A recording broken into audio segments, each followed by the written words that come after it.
사랑하는 성도 여러분, 오늘도 여러분의 모든 길 가운데 주님과 동행하시는 축복이 있기를 소망합니다. 오늘 우리가 함께 묵상할 하나님의 말씀은 사사기 11장 1절에서 11절의 말씀입니다. 사사도 점점 악해지고 이스라엘 사람들도 회개가 아닌 자복에서 멈추는 모습을 보이고 있을 이때 하나님은 새로운 사사인 입다를 이스라엘에게 보내시는데요. 어떤 내용이 있는지 살펴보겠습니다. 길르앗 사람 입다가 큰 용사였다라는 문장으로 이 스토리가 시작되는데요.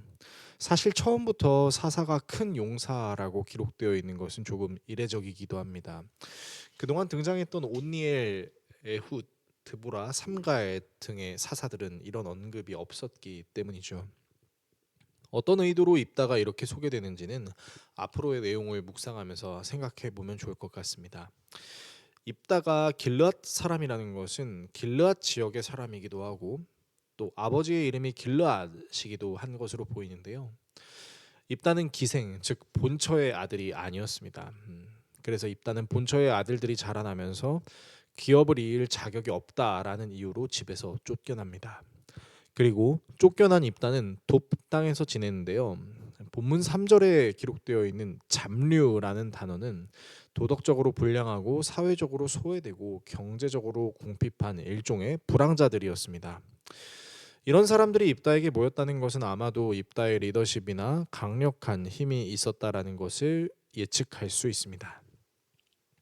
시간이 흘러 암몬이 이스라엘을 치려하고 길르앗의 장로들은 입다를 만나러 가는데요. 만나러 가서 입다한테 군대 장관이 되어달라라고 이야기합니다. 이 말인즉슨 자기들을 대신해서 전투에 임해달라는 것입니다. 어떻게 보면 길르앗 사람들은 겁쟁이처럼 느껴지기도 하는데요. 하지만 입다는 길르앗 장로들의 요구를 거절합니다.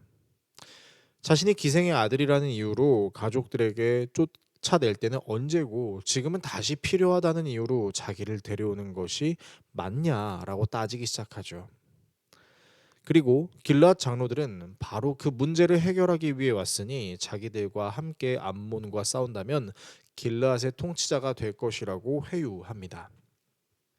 여기서 재밌는 장면이 등장하는데요. 갑작스레 입다는 길르앗 장로들에게 하나님께서 암몬 사람들을 자신에게 넘겨주시면 정말로 자신을 길르앗의 통치자로 삼을 거냐라고 묻고 길르앗 장로들은 입다와 자기들 사이에서 하나님이 증인이 되신다라는 표현을 사용합니다. 이 표현은 당시 히브리인들이 상호 계약을 체결할 때 그 언약의 불변성을 강조하기 위해 사용하는 말이었습니다. 그러니까 입다는 이렇게 말하고 있는 겁니다. 하나님께서 암몬을 자신의 손에 붙이신다면 기꺼이 길르앗의 통치자가 되겠다는 것이죠. 그리고 길르앗 장로들 역시 하나님의 이름으로 이 일을 맹세하는 것입니다. 그렇게 입다는 길르앗 장로들을 따라가고 입다는 장로들과 나눈 모든 말을 미스바에서 하나님께 고함으로 본문이 마무리됩니다. 오늘의 말씀을 우리의 삶에 어떻게 적용해야 할까요?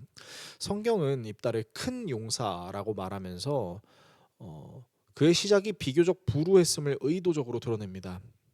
정실의 자제가 아닌 첩, 그것도 기생의 아들이었고 심지어 길르앗의 정실의 아들들에게 비교되며 가업을 이을 수 없는 서자의 취급을 받으면서 집에서 쫓겨나죠. 심지어 입다가 쫓겨날 때 그를 비호하는 가족들은 아무도 없었고 집에서 쫓겨난 이후에도 당시 사람들에게 천박하다는 평을 받는 사람들의 우두머리로 살게 됩니다. 이러한 일련의 내용들은 입다가 사람들에게 얼마나 함부로 여김을 받았는지를 알 수 있는 것이죠. 그러나 하나님은 입다를 함부로 여기던 사람들이 다시 입다를 자신의 통치자로 삼게 만들어 버리는, 사람이 낮추는 자를 의도적으로 높이시는 하나님의 역설적인 섭리를 보여주십니다. 무엇보다 입다는 길르앗 장로들과의 대화 속에서 하나님의 일하심을 먼저 선포합니다. 그리고 그 선포는 길르앗 장로들의 입속에서 하나님이 증인이심을 선포하게 하는 거죠. 그리고 입다는 계약이 체결된 이후에도 하나님께 자신이 겪었던 모든 상황을 이야기합니다. 이러한 입다의 모습은 어디에 있든 무엇을 하든 하나님과 동행하는 느낌, 다른 말로는 하나님 나라 안에 살고 있는 모습을 보여줍니다. 마치 예수님께서 바리새인들에게 가르쳐 주셨던 하나님 나라의 개념을 말이죠.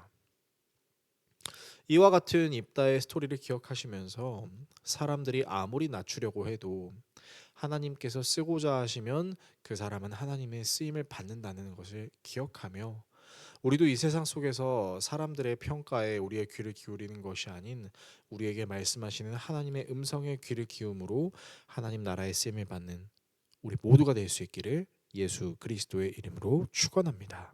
기도하겠습니다. 우리를 사랑하시는 하나님, 사람들이 나 자신의 가치를 몰라주고 함부로 평가하더라도 그런 나를 일으켜 세우실 수 있는 하나님의 위대하심을 신뢰하게 해주십시오. 나의 삶의 진정한 증인은 나와 함께 하시는 하나님이심을 기억하며 증인이신 하나님께 부끄럽지 않은 신앙의 모습으로 이 땅에서 살게 해주십시오. 어디에 있든 무엇을 하든 늘 하나님의 다스리심 안에 거하는 하나님 나라의 삶을 사는 우리 모두가 되게 하여 주십시오. 예수 그리스도의 이름으로 기도합니다. 아멘.